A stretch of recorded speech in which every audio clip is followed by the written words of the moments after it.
The mystery of origin. For as long as humans have walked the earth, they have gazed up at the stars, wondering where it all began. The question of our origins has always fascinated us, driving cultures and civilizations to seek answers through stories, science, and spirituality. Was it a cosmic explosion, a swirling mass of particles? Or was there something more, a force beyond comprehension, a deity, or a primordial power that sparked the universe into existence? In ancient Greece, the mystery of creation found answers in their myths. Tales of powerful gods, majestic beings, and supernatural forces that fought and loved, created and destroyed. These myths have endured, teaching us not only about the Greeks' view of the universe, but also about the human spirit's thirst for understanding. Let us journey back to a time when the world was nothing but darkness, when existence itself was a void. This is where the story of everything began. The chaotic beginning, the primordial void. Before time existed, before the sky and the sea, there was only chaos. Not the chaos of war or disorder, but a vast and yawning emptiness, a void where neither light nor darkness reigned. This was the primordial nothingness, an unfathomable chasm that stretched endlessly, devoid of life, sound, and meaning. From this abyss, there came the first stirrings of creation. Out of chaos emerged Gaia, the earth, solid and nurturing, a mother waiting to bring forth life. Alongside her was Nyx, the night, dark and impenetrable, shrouding the nascent cosmos in shadow. Below them lay Tartarus, a shadowy abyss deeper than chaos itself, destined to become the prison of mighty beings and creatures yet to be born. These were not just elements but forces, beings that would shape the very fabric of existence. Gaia, the steady and fertile earth, gave form to the shapeless void. The night, with its veil of mystery, enveloped everything, hinting at secrets yet to unfold. And deep beneath, Tartarus brooded, a grim and forbidding reminder that even in the earliest moments, there was darkness lurking below. The birth of Gaia's children. Gaia, now self-aware, felt the yearning to create, to fill the emptiness around her. From her depths, she brought forth Uranus, the sky, who stretched above her in a vault of stars. Uranus embraced Gaia, and from their union were born the first of many offspring, the Titans. These mighty beings were giants of immense power, embodiments of the natural forces that govern the cosmos. Oceanus, the great river encircling the world. Hyperion, the embodiment of heavenly light, and Iapetus, the piercer, whose role in shaping destiny was yet to come. But Gaia's fertility did not end there. She also gave birth to the Cyclopes, colossal beings with a single, unblinking eye set in the center of their foreheads. These creatures, despite their fearsome appearance, were skilled smiths, forgers of weapons and tools. From her union with Uranus came the Centimanes, monstrous beings with 100 arms and 50 heads. A sight so terrifying that even their father, Uranus, recoiled in horror. Yet, Uranus saw the power in his offspring, and it filled him with dread. What if one of them, inheriting his might, would one day turn against him? In his fear, he cast the Cyclopes and Centimanes down into the depths of Tartarus, imprisoning them in the darkness to prevent any threat to his dominion. Gaia watched in anguish, her heart breaking at the sight of her children chained and hidden away. Uranus' betrayal and Gaia's revenge. Gaia's sorrow soon turned to rage, a fury as deep and unyielding as the earth itself. She knew that Uranus had to be stopped, and she called upon her children for aid. Among them, only Cronos, the youngest and most cunning of the Titans, dared to answer his mother's call. Gaia handed Cronos a weapon she had fashioned from her own rocky depths, a great, jagged sickle. With a promise of power, she urged him to strike against his father and free his siblings. Under the cover of darkness, Cronos lay in wait, the cold metal of the sickle gleaming in the moonlight. When Uranus descended to embrace Gaia, Cronos struck. The blow was swift and merciless, severing the very essence of Uranus.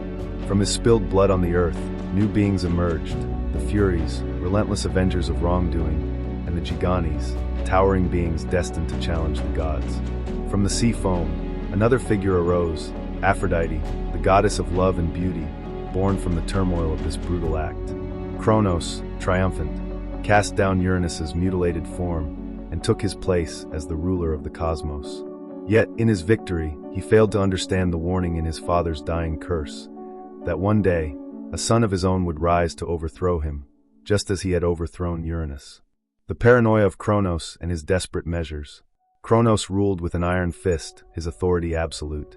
Yet the shadow of his father's prophecy loomed over him like a dark cloud. Every child he sired with his sister wife, Rhea, was seen as a potential usurper, a a threat to his power.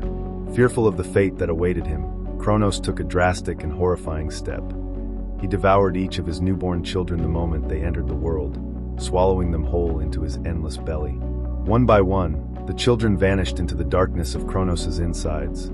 Hestia, Demeter, Hera, Hades, and Poseidon, all lost, their cries echoing only briefly before silence fell. Rhea's heart ached as she watched helplessly, but she knew she had to protect her next child. When she became pregnant once more, she devised a plan to save her unborn son. The birth and concealment of Zeus. In secret, Rhea gave birth to her sixth child, a son she named Zeus. Knowing that Cronos would soon come for the newborn, she wrapped a stone in swaddling clothes and presented it to her husband. Cronos, blinded by paranoia, swallowed the stone without question, believing he had averted the threat. Meanwhile, Rhea whisked Zeus away to the safety of a hidden cave on the island of Crete. There, he was raised by gentle nymphs and fed on the milk of the divine goat, Amalthea. As Zeus grew, his strength and wisdom blossomed, and he learned of the terrible fate that had befallen his siblings. A fire ignited within him, a desire not only to free his brothers and sisters, but to bring justice to the world. The War of the Gods, Titanomachy. When Zeus came of age, he emerged from his hiding place, prepared to face his father and fulfill the prophecy. He sought out allies among the other gods and creatures of the world. From the depths of Tartarus, he freed the Cyclopes, who, in gratitude, gifted him with weapons of unimaginable power, the thunderbolt that would become his signature. Alongside his liberated siblings and newly gathered allies, Zeus declared war on Cronos and the Titans. The battle that ensued was fierce and relentless, a clash of titanic forces that shook the very foundations of the earth. Mountains crumbled, seas boiled, and the sky itself seemed to shudder with the fury of their conflict. For 10 long years, the war raged on, the forces of Zeus and Cronos locked in a stalemate. Yet, with each passing year, Zeus's power grew, and his strategy became sharper. The final blow came when Zeus, wielding the thunderbolt, struck Cronos down, casting him and the remaining Titans into the depths of Tartarus, sealing their prison with unbreakable chains. The rise of the Olympians and the new order. With the Titans defeated, the world lay in ruins, a scorched and ravaged landscape that bore the scars of divine warfare. Zeus, now the undisputed ruler, sought to restore balance and harmony to the cosmos. He divided the realms among his brothers. Poseidon claimed the seas, Hades took the underworld, and Zeus, with his unmatched might, became the lord of the heavens and the earth. Together, the siblings forged a new order, one that would govern both mortals and immortals alike. They built their home atop Mount Olympus, a realm of splendor and glory, where they would watch over the world they had shaped. The legend lives on. Thus began the era of the Olympian gods, a time of order, beauty, and power. Yet the cycle of betrayal and ambition that had driven their rise to power would never fully disappear. The Greeks understood that the universe, like their myths, was in constant flux, a world where chaos and order danced endlessly, where gods and mortals alike were bound by fate. And so, the story of creation, with all its grandeur and darkness, remained a legend, a tale that continues to captivate the hearts of those who seek to understand the origins of the world and the mysteries of existence. If you enjoyed this story, please don't forget to like, subscribe, and hit the notification bell so you won't miss our next adventure into the myths and mysteries of the past. Thank you for watching, and see you next time.